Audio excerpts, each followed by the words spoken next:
नमस्कार दोस्तों, देश की बात में आज फिर से एक बार आपका स्वागत है। और आज हम बात करेंगे केजरीवाल जी ने जो अभी हाल ही में सवाल उठाया है कश्मीर फाइल को लेकर। किस तरह से जो उन्होंने 3 सवाल अपनी विधानसभा के अंदर उठाए हैं, आज बात करेंगे उन्हीं सवालों को जवाब लेने के लिए डॉक्टर नंद किशोर जी से। तो नंद किशोर जी, आपका फिर से एक बार स्वागत है देश की बात में। केजरीवाल जी ने कुछ बातें कल विधानसभा में कही और कुछ प्रश्न चिन्ह उठाए हैं कश्मीर फाइल को लेकर, विवेक अग्निहोत्री जी पर और मोदी जी को भी लेकर भी। तो सबसे पहले हम आपसे वही सवाल करेंगे कि उन्होंने सवाल उठाया कि इस फिल्म ने 200 करोड़ रुपए कमाए हैं। उनका निशान था, प्रश्न था कि क्यों ना इसको यूट्यूब पर डाल दिया जाए। तो सबसे पहले इसी सवाल का हम आपसे जवाब लेंगे कि 200 करोड़ कमा रहे हैं और वो सिर्फ क्या वो अपने लिए कमा रहे हैं या देश हित के लिए कमा रहे हैं?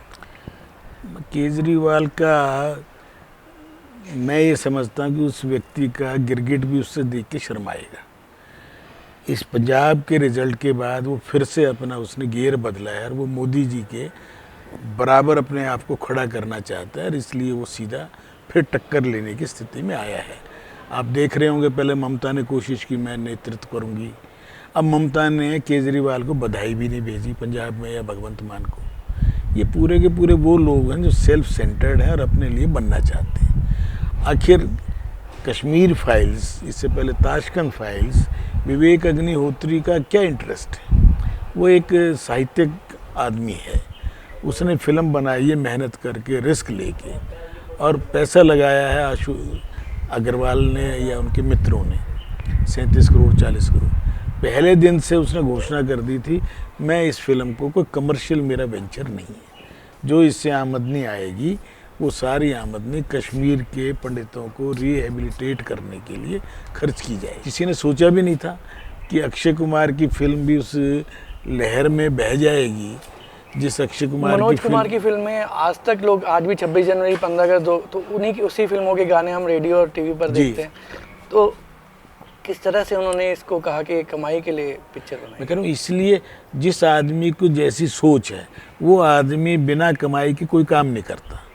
दिल्ली की शराब की दुकानें खुलवा दी, लोगों का कहना है कि 1000 करोड़ रुपए की डील हुई है साउथ इंडिया के, आंध्रा के लोगों से। और सारी सरकार की जितनी कॉरपोरेशन थी, क्योंकि यहाँ के पत्रकार तो मेहनत नहीं करते, सिविल सप्लाई कॉरपोरेशन थी, होलसेल कोऑपरेटिव स्टोर था, दिल्ली टूरिज्म था, DSIIDC थी, वो सब के खर्चे शराब की सेल से निकलते थे। इसने सारी की सारी दुकानें, 1000 दुकानें प्राइवेट को सौंप दी और हर जगह दुकानें खुलवा दी। क्यों? अपना डील किया है। जिस आदमी ने ड्राई डे 30, 32, 40 होते थे, आज केवल 3 रह गए। क्यों? होम डिलीवरी करने की सोच। ये आदमी कट्टर CIA का आदमी है। मैग्सेसे अवार्ड उन्हीं को मिलता है, आपको ध्यान हो, जो CIA के ऑन रोल हों, और जो नेता ना हो, नेता जिसको बनाने की CIA कोशिश करती, चाहे वो फिलीपींस में हुआ, किसी भी देश में हो। ये उनमें से है। मेरे 2 भाषण दिल्ली विधानसभा के रिकॉर्ड पर हैं, उनको आप लेके अपने इस चैनल के थ्रू। उन्होंने सीधा सवाल, मैं आ रहा हूँ उस बात पे भी। वो घटिया आदमी ने इसने कह रहा है कि पोस्टर लगाते फिर रहे हैं बीजेपी वाले। बीजेपी वाले इससे अच्छा तो ये कर लें, और हंस रहा है पीछे उसकी डिप्टी स्पीकर हंस रही है, दांत पाड़ रहे हैं। कश्मीर के लोगों के दुख उनका उजड़े हुए, आज 32 साल बाद कोई दुख किसी ने उजागर तो किया। वो पढ़े लिखे लोग थे, वो आतंकवादी नहीं बना एक भी, उन्होंने सहा दुख को, पढ़े लिखे थे तो धीरे धीरे फिर पैरों पर खड़े हुए। दूसरा सवाल, कश्मीर क्यों नहीं भेज देते इनको मरने के लिए? किसी को जो आदमी उजड़ के आया है, महल छोड़ के आया है, आज शेर के शिकार करने के लिए भेजने, जब तक माहौल कंजीनियल नहीं होगा। 370 हटी है, 35 हटा है, नागरिकता उन लोगों को दे दी है जो पार्टीशन के बाद वहाँ आके बसे हुए। किसको मालूम है? इन चीज़ों का हमें भी नहीं मालूम था कि पाकिस्तान से आए हुए कश्मीर में रहने वाले लोगों को लोकसभा का वोट देने का अधिकार था, विधानसभा का नहीं था। अब परिवर्तन हो रहा है और वही इस प्रकार हंसना कि टैक्स फ्री क्यों कर दूँ, इससे अच्छा यूट्यूब पर डाल दो।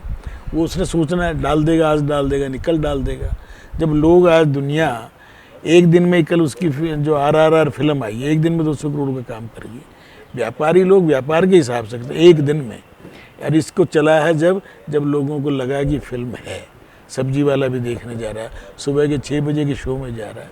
तो मजाक उड़ाने की ऐसा तो कुछ अक्सर जरूरत होता है नहीं। कि बड़े बड़े फिल्में काफ़ी आती हैं, हर हफ्ते 10-10 फिल्में आती हैं, क्योंकि उसमें बड़े कलाकार नहीं होते, बड़े एक्टर नहीं होते, तो वो स्टोरियाँ कहीं ना कहीं वो किसानों के पिकअप ऊपर होने में समय लगता है, वो- पर इसने तो कोई इस फिल्म में कोई गाना नहीं, कोई रोमांस नहीं, सारी की सारी प्योर वो फिल्म है जो देखने में दर्द होता है, आंसू आते हैं लोग, परंतु इसको उसका मजाक नहीं कई उड़ाना प्रोड्यूसर चाहिए। प्रयास करते हैं, लेकिन उनकी फिल्में जो हैं वो पूरा पैसा भी नहीं दे पाती। कई 100 में से 2 चलती होंगी फिल्में, 98 तो घाटे में ही रहते हैं। आज रोज सुनते हैं ना उसका मकान बिक गया, पुराने से पुराने दिग्गज लोगों का स्टूडियो राज कपूर जैसे व्यक्ति का बिक गया। क्यों?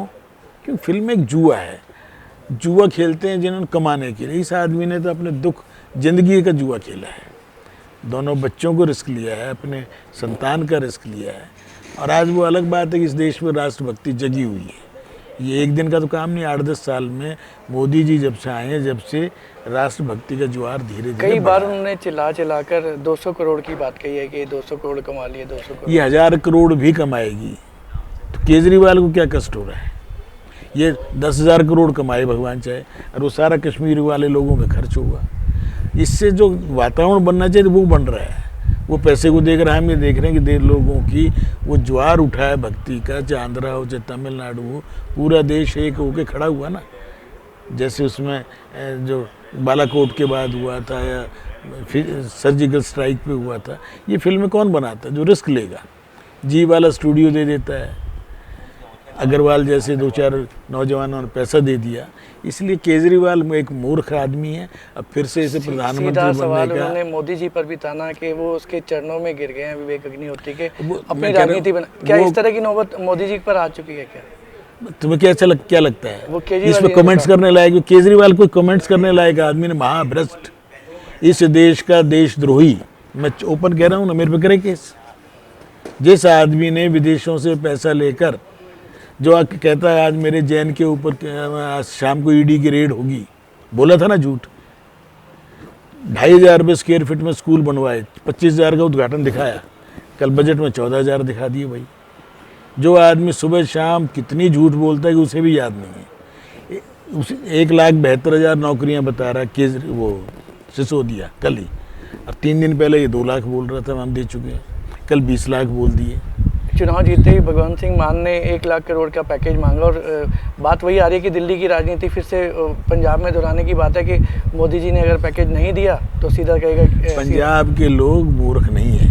पंजाब के लोग जिन्होंने शहीद भगत सिंह, उधम सिंह जैसे लोग, लाला लाजपत राय जैसे लोग पैदा किए हैं, वो इसके छलावे में आने वाले नहीं है। 6 महीने बाद इसको पकड़ के पूछेंगे कि दारूबाज मुख्यमंत्री था ना, ये कहा था। इसलिए मैं पंजाब के लोगों का मुझे बिल्कुल भरोसा है। यहाँ तो दिल्ली तो किसी की नहीं है। दिल्ली में 2.5 करोड़ रहने वालों से तुम पूछो तो 2.25 करोड़ कहेंगे दिल्ली हमारी नहीं, हम तो बाहर से आगे बसे। दिल्ली को कोई प्रेम नहीं करता। दिल्ली केवल आज भी कह रहा है मैं 75% घरों को फ्री बिजली दे रहा हूँ। किसी को जच सकती है क्या? 3,000 करोड़ की पानी बिजली की सब्सिडी दे रहा है। पानी बिजली से दिल्ली सरकार की दोनों बोर्डों से जो आमदनी है वो 4,500 करोड़ की है। इस एपिसोड के अंत में सीधे आप केजरीवाल जी को अगर डायरेक्ट कुछ कहना चाहेंगे, जो उन्होंने कहा, तो डायरेक्ट क्या कहेंगे और उनसे क्या सवाल कहेंगे? किन सवाल? मैं केजरीवाल जी जैसे व्यक्ति से केवल इतना कहना चाहूँगा कि कभी किसी फोरम पर, ख़ास तौर पर यूट्यूबर और जो तेरे से बिके हुए नहीं है, उनको बुला ले, किसी विषय पे बहस करनी हो। मैं राजनीति से अवकाश लिया हुआ है, पर दिल्ली का भला चाहता हूँ। मैंने दिल्ली को 50 साल दिए हैं, और दिल्ली में जो कुछ किया है दिल्ली के लोग पुराने सब जानते हैं। तो केजरीवाल जी किसी विषय पर भी, क्योंकि मीडिया तो उसने खरीदा हुआ मेन स्ट्रीम, तो सारे अखबारों को रोज़ लाख रुपए का विज्ञापन 2 लाइन लिख के दे देता है, टीवी पे देता है। पर किसी बात पे बहस करनी हो, किसी विषय पर, तो खुला चैलेंज है, विदाउट एनी नोटिस। वो कोई कागज़ लेके नहीं आएगा, मैं कोई कागज़ लेके नहीं आऊँगा। दिल्ली के किसी विषय के ऊपर बातचीत करे। 70,000 मकान बने खड़े हैं पिछले 9 साल से, अलॉट क्यों नहीं कर रहे? गरीबों के हित चिंतक बनते हो तो बने मकानों का लोग तोड़ के सरिया ले जा रहे हैं, उसमें दब के मर रहे हैं। कितनी आग लग चुकी दिल्ली में, कितने लोग आग के कारण मरे, कोई इंक्वायरी नहीं, कोई चर्चा नहीं। बाड़ा हिंदुराव लगी हो, फैक्ट्रियों में रोज़ लग रही है, मंगोलपुरी, बवाना, कहीं भी क्या व्यवस्था है? केवल अपने ढोल पीटते रहना। 1000 16,000 आज भी स्टेटमेंट 16,000 बिस्तरें मैं बढ़ा दूंगा। 16,000 टोटल करने हैं, मैंने डिटेल पढ़ी, बता दी अखबार वाले सब, इतने भी क्यों 16,000 नए बेड क्रिएट कर देंगे। टोटल दिल्ली में 50,000 बेड हैं। गवर्नमेंट का टोटल शेयर 48% है मेडिकल में, उसके अंदर दिल्ली सरकार का 22% है, बाकी केंद्र सरकार, MCD, NDMC, दिल्ली छावनी का। तो आदमी क्या कह रहा है, मैंने सबको हेल्थ दे दी, मोहल्ला क्लिनिक दे दिए, 70 लाख का खर्चा हो तो मैं फ्री दे रहा हूँ। तो फिर ये आज क्यों अस्पताल 25,000 बेड प्राइवेट अस्पतालों में चल रहे हैं? अगर तू सब कुछ फ्री दे रहा है तो लोग मैक्स में क्यों जाएंगे, अपोलो में क्यों जाएंगे? परंतु कोई पत्रकार नहीं बोलता, कोई रिसर्च नहीं करता, जो वो बोलता है वो यूं का यूं आगे रिले कर देते हैं। इसलिए भ्रष्ट समाज की इसने रचना कर रहा है, मुफ्तियों को आगे बढ़ा रहा है और सारा मीडिया जगत को ये मान के चलता है कि बेवकूफ़ बैठे हैं क्योंकि पैसा मैं रोज़ उन पर दे रहा हूँ। इसलिए आए खुल के, कभी पंजाब का 6 महीने बाद बात करेंगे। तो कहीं ना कहीं केजरीवाल जी ने जो कुछ कहा उनसे लोगों को भी आघात हुआ है और काफ़ी जितने भी हमारे देश के पूरे नागरिक हैं उनकी भावना को आहत पहुंची है। तो मैं डॉक्टर नंद किशोर गर्ग जी जो कि पूर्व पार्लियामेंट सेक्रेटरी भी रह चुके हैं, उन्होंने बेबाकी से केजरीवाल जी के सवालों का जवाब दिया और आप भी शायद कुछ आश्वस्त हुए होंगे उनके सवालों के जवाब आपके सवालों के जवाब सुनकर। तो बहुत बहुत धन्यवाद डॉक्टर नंद किशोर जी। एक अन्य विषय को लेकर फिर से हाजिर होंगे देश की बात में, तब तक के लिए धन्यवाद डॉक्टर नंद किशोर जी। आपका भी देश की बात में आने के लिए बहुत बहुत धन्यवाद।